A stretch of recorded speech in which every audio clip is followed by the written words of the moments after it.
Dina hadis nalika Allah ngersakeun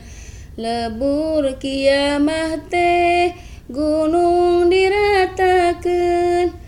ting seleber lalum patan cara teduh laut ngocor campur baur hingga pinuh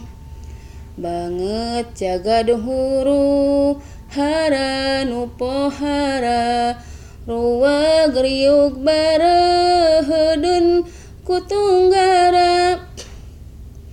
langit belah sarta ancur kawas timah bentang murag tinggu lugur kana taneuh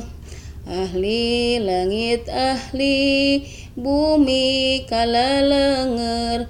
para raeh anu salah anu bener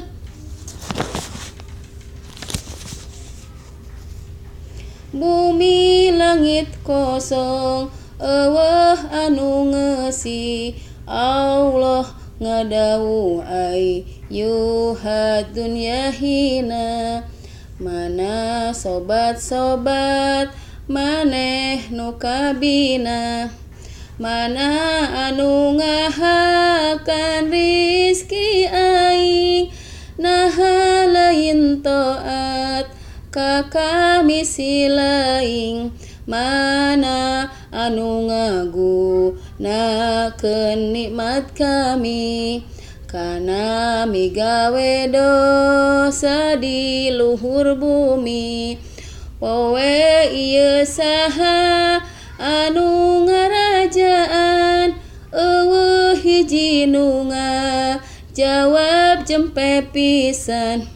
lillahil wahidil qahar karatuan moal aya makhluk anu nyakutuan sanggeus kitu seuneu jahanam melentung huru ngagudur ka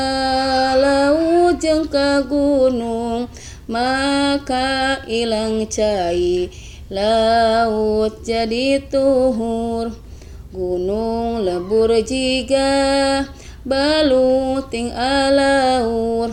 datang angin ngaratakeun nu laluhur jagat rata eueuh tarang tung jeung beluk datang angin ngaratakeun nu lalegok jagat rata eueuh tarentong jeung beluk tuluy hujan cai kawas manidakar maka cukul jisim hola iqbalakur tina tulang tunggir jadi manusia can nyawaan angga hotana araya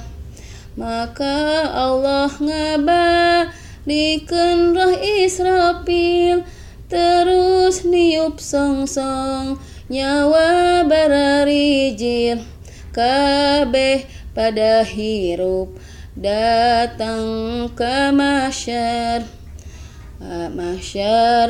sitaranjang burigil sarusa kabeh pada hirup daratang ka arah mahsyar sitaranjang barugil sarusa mahsyar sitaranjang barugil sarusa